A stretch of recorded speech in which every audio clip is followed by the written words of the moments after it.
दिन में नदी के ऊपर इंसान, रात में नीचे भयानक भूत चुड़ैल। हे भगवान, नदी के उस पार का दृश्य कितना भयानक हो रहा है। सच कहूँ तो रात को इस नदी के पास आने का मन ही नहीं करता। हाँ बहन, तुम ठीक कहती हो। अच्छा होता अगर नदी के उस पार भी लोग रहते, फिर हम रात में नदी के पास आने पर कभी भयभीत नहीं होते। अरे घबराओ मत, रात है, सुनसान जगह, इसलिए भयानक लग रहा है। बाकी कभी इस नदी में किसी के साथ दिन में या रात में कोई हादसा नहीं हुआ है। अब अरुणिता और वैशाली पूजा पानी की मटका भरकर वहां से जाने लगती हैं। ऐसे ही कुछ महीने गुजरते हैं और एक दिन अचानक नदी के इस पार के लोग जब सुबह अपने अपने घरों का काम करने नदी के पास जाते हैं तो अरे अरे, नदी के उस पार कब से लोग रहने लग गए? यहाँ तो पहले कभी कोई घर नहीं था। हाँ, अचानक से यहाँ घर कैसे आ गया? अरे सुनती हो क्या? कौन हो तुम? इस गांव में कब और कैसे आई? जी कल रात 2 बजे ही आई। दरअसल मैं जहाँ रहती थी उस गांव में बाढ़ आ गई और बाढ़ में हमारा घर डूब गया। छोटे छोटे बच्चों को लेकर सारी रात भटकने के बाद हमें यहाँ एक जगह मिली जहाँ हमने अपने लिए एक फूस का घर तैयार किया। चलो अच्छी बात है, हमें अच्छा लगा कि अब नदी के उस पार भी कोई रहेगा। इतना कहने के बाद सभी औरतें नदी के पास बैठकर झूठे बर्तन, गंदे कपड़े, छोटे छोटे बच्चों को नहलाने लगती हैं। गांव के लोग उस नए परिवार को देखकर बहुत खुश थे। देखते देखते रात होती है। चलिए आप लोगों ने खाना खा लिया, मैं जाकर झूठे बर्तन नदी में धोआती हूँ। पूजा हाथ में झूठे बर्तनों को लेकर घर के बाहर जाती है तो वो देखती है कि पड़ोस की संध्या भी अपने एक हाथ में लैंप, दूसरे में मटका लेकर खड़ी है। अरे तुम भी नदी के पास जा रही हो? हाँ मैं भी जा रही हूँ। अच्छा हुआ तुम भी मिल गई, चलो साथ चलते हैं। अब संध्या और पूजा नदी के पास आती है। ये भगवान, नदी के पास से कितनी भयानक आवाजें आ रही हैं। अरे चुप करो, मुझे डराओ मत।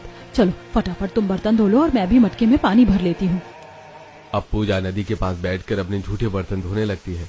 वहीं लैंप को रखकर संध्या भी अपनी गगरी में पानी भरने लगती है कि तभी पूजा का बर्तन धोते धोते हाथ फिसलता है और एक बर्तन नदी में चला जाता है। हाय दैया, ये क्या हो गया? संध्या जरा लैंप इस तरफ दिखाओ, बर्तन अभी तैर रहा है, पानी में पकड़ लेती हूँ। अब संध्या लैंप लेकर खड़ी होती है और पूजा नदी के अंदर तैरकर अपने बर्तनों को पकड़ने की कोशिश करती है। कौन है? कौन है? क्या हुआ पूजा, तुम ठीक तो हो? संध्या मुझे बचाओ, मैं डूब रही हूँ, कोई पानी के अंदर मुझे खींच रहा है। पूजा तुम घबराओ मत, मैं देखती हूँ नदी के उस पार कोई है जो हमारी मदद कर सके। संध्या लैंप से नदी के उस पार देखती है। अरे नदी के उस पार तो कोई घर ही नहीं है और खंडहर जमीन है। वो घर कहाँ गया? और ये भयानक आवाज क्यों आ रही है वहाँ से? ये सब क्या हो रहा है? मैं पूजा को ऐसे अकेले भी नहीं छोड़ सकती, मुझे उसकी मदद करनी होगी। अब संध्या भी नदी के अंदर कूद जाती है, जिसके बाद भयानक भूत चुड़ैल संध्या और पूजा को एक साथ नदी के अंदर निचली सतह पर खींच लेते हैं। माँ, मुझे इनके बालों को पकड़कर झूलना अच्छा लग रहा है। भूत चुड़ैल, छोड़ दो हमें, आखिर हमारी गलती क्या है? अरे रात में इस नदी के नीचे हम भयानक भूत चुड़ैलों का वास होता है। तुम्हें नदी के पास नहीं आना चाहिए। अब हम तुम्हें जान से मार देंगे। नहीं, हमें छोड़ दो, हमें नहीं पता था कुछ, हमें जाने दो, हमें जाने दो, हमें छोड़ दो। पूजा और संध्या भयानक भूत चुड़ैलों के आगे बहुत रोती पीटती हैं, लेकिन वो भयानक भूत चुड़ैल उनका खून पीकर ही दम लेते हैं। अगले दिन सुबह पूजा और संध्या का मृतक शरीर नदी के ऊपर तैर रहा होता है, जिसे देखकर गांव वाले, मेरी बहू इस नदी के अंदर कैसे मर सकती है? वो तो अच्छी खासी तैराक थी। अरे हम लोग इतने सालों से इस गांव में रह रहे हैं, कभी इस नदी से किसी का नुकसान नहीं हुआ। और मेरी बहू भी एक अच्छी खासी तैराक थी। रात को मटके में पानी भरने आई थी, हमें लगा घर आई होगी पानी भरकर, पर सुबह जब बहू को नहीं देखा तो नदी के पास आए और अब देखो मैं अपनी बहू का मरा शरीर देख रही हूँ। तभी गांव के उस पार रहने वाला परिवार, शांत हो जाइए, हिम्मत बांधिए, अब प्रकृति की यही माया थी तो इसमें कोई क्या कर सकता है। मुझे तो विश्वास नहीं हो रहा है कि संध्या और पूजा अब इस दुनिया में नहीं रही। अब गांव में आया ये नया परिवार सभी के साथ मिलकर विमला और उर्मिला को तसल्ली देकर शांत कराता है। ऐसे ही कुछ समय बीतता है और एक दिन वैशाली की देवरानी शादी करके उनके घर आती है। आओ बहू रानी, घर के अंदर आओ। जेठानी जी, जाइए अब आप अपने कमरे में आराम कर लीजिए। जी ठीक है। पार्वती अपने पति के साथ अपने कमरे में आती है। अनुज जी, खिड़की से कितनी अच्छी हवा आ रही है। हाँ, वो हमारे घर के बाहर नदी है ना, तो इसलिए रात को नदियों से टकराकर ठंडी ठंडी हवा बहती है हमारे यहाँ। क्या नदी? यहाँ पर नदी भी है? कितना अच्छा व्यू होगा ना रात का। चलो ना थोड़ा टाइम स्पेंड करके आते हैं। वैसे भी शादी की थकावट बहुत ज्यादा है। अभी? अरे इस वक्त कैसे? रात के 2 बज रहे हैं। कुछ नहीं होता है, चलो ना। अब शादी के जोड़े में ही पार्वती अनुज के साथ नदी के पास आकर टहलती है। मम्मी, ये कैसी आवाज थी? हाँ, कुछ अजीब सी आवाज अचानक से मुझे भी सुनाई दी। शायद हमारा वहम होगा। चलो नदी के पास बैठते हैं थोड़ी देर। अनुज और पार्वती पैरों को लटकाकर नदी के पास बैठ जाते हैं। गहरी शांति ठंडी हवा को देखकर अनुज के अंदर प्यार की भावना उमड़ती है और वो पार्वती के बालों को कानों के पीछे करते हुए उसके कंधे पर सिर रखता है कि तभी पार्वती के कानों का झुमका नदी में गिर जाता है। मेरा झुमका? मेरी माँ ने बहुत ही प्यार से मुझे दिया था मेरा झुमका अनुज जी। अरे यार, मैं जब भी कर्म करने जाता हूँ ये कांड में क्यों बदल जाता है? रुको, मैं कुछ करता हूँ। अनुज नदी के अंदर झांकता है। हे भगवान, ये नदी नीचे से कितनी भयानक प्रतीत हो रही है। पर जाना होगा, पार्वती का झुमका झुलाना है। अनुज नदी में कूदता है और तैरने की कोशिश करता है, लेकिन वो भयानक भूत चुड़ैल अनुज को नीचे की ओर खींच लेते हैं। आ गया एक और शिकार।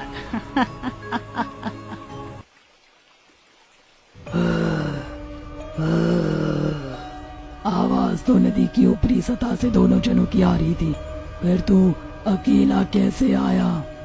लगता है इसका साथी अभी नदी के ऊपर ही है, उसे भी नीचे की ओर लाना पड़ेगा। चुड़ैल? नहीं, नदी के ऊपर मेरी पत्नी है, उसे कुछ मत करना, जो करना है मेरे साथ कर लो।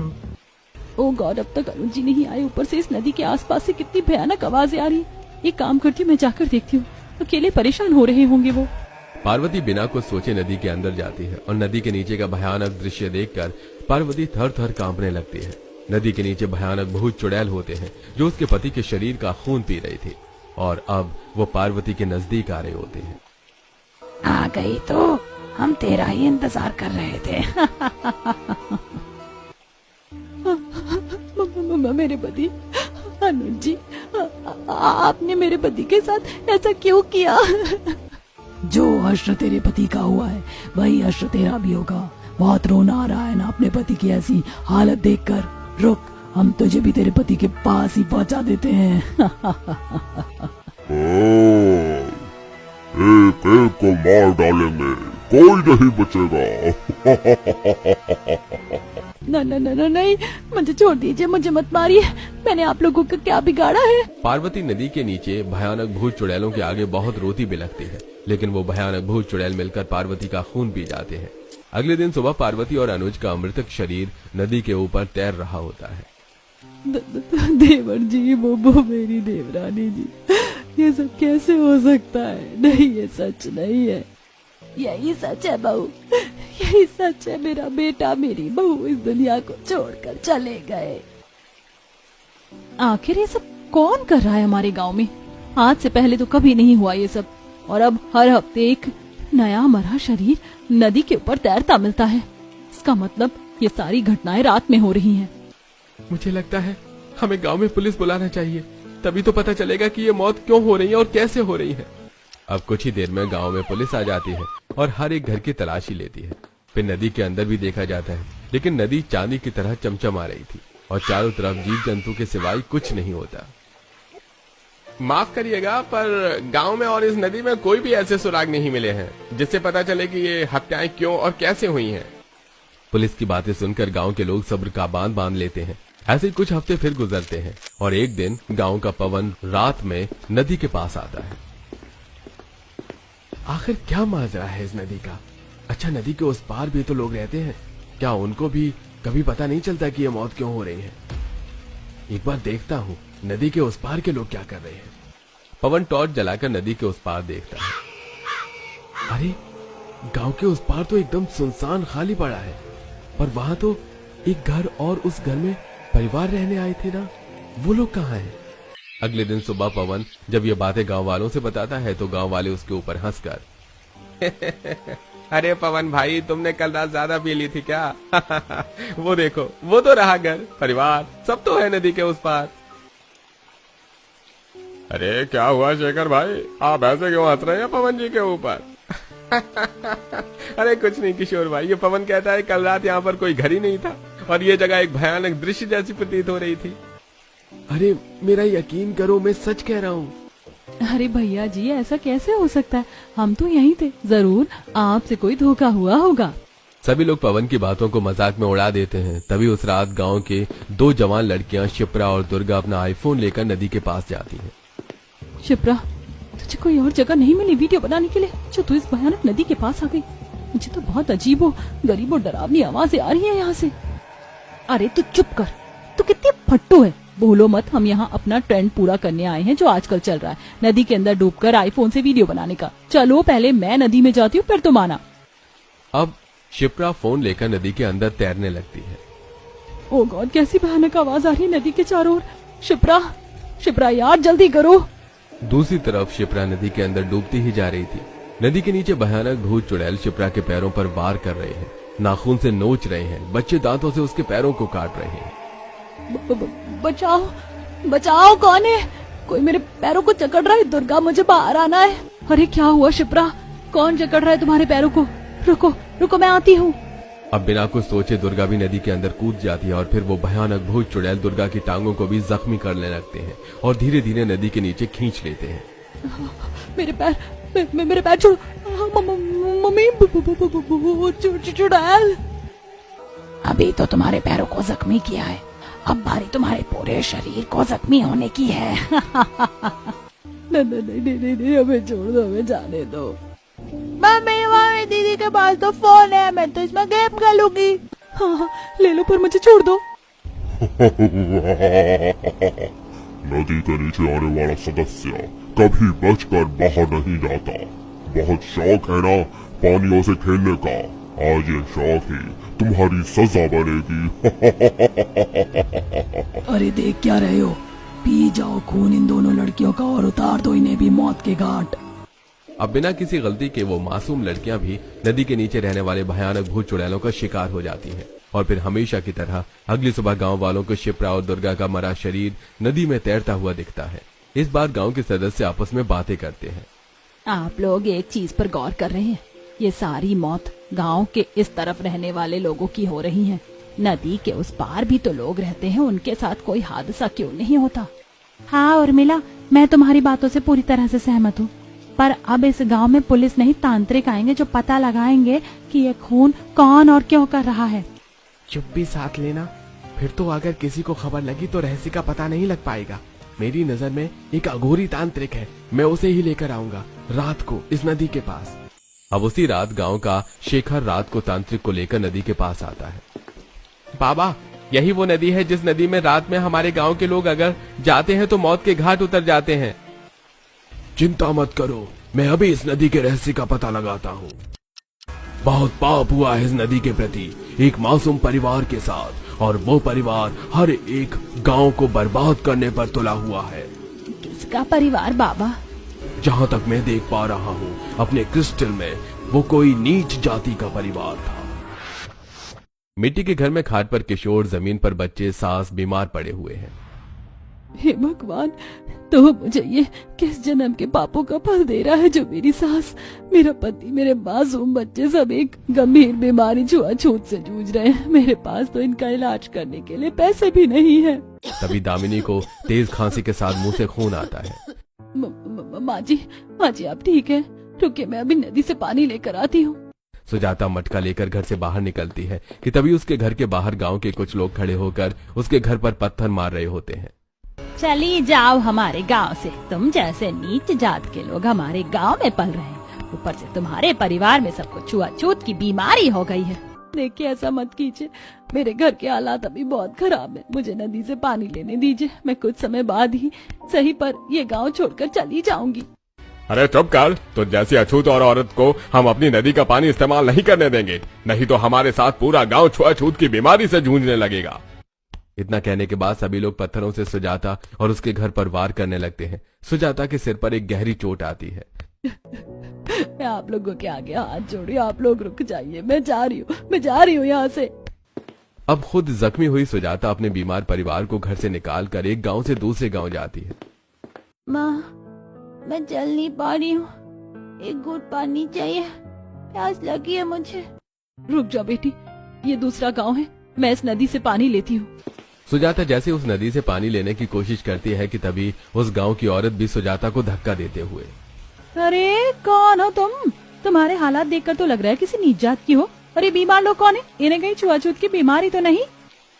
अरे इन लोगों को छुआछूत की ही बीमारी है और दूसरे गांव के लोगों ने इन्हें भगाया है और अब ये लोग यहाँ आ गए।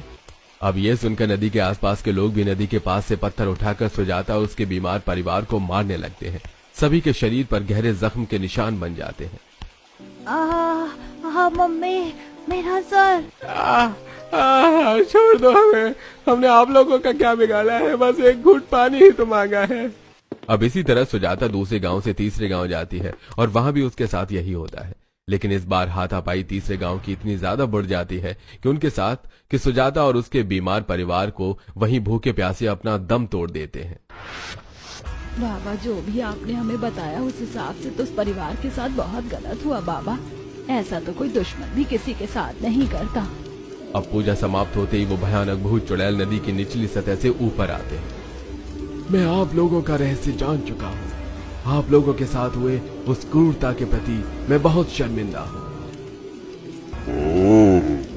अब तुम कुछ भी कर लो, पर हम इस नदी को नहीं छोड़ेंगे।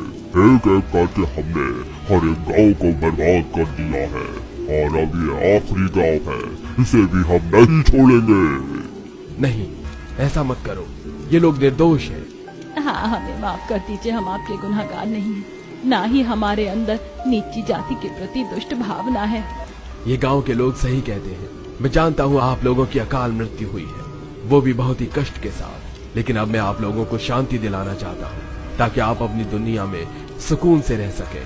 और रही इस जल की बात, तो अब इस जल को पीने और इस्तेमाल करने के लिए मैं खुद एक जल अभियान बनाऊंगा जिसका नाम होगा स्वच्छ जल सबका अधिकार।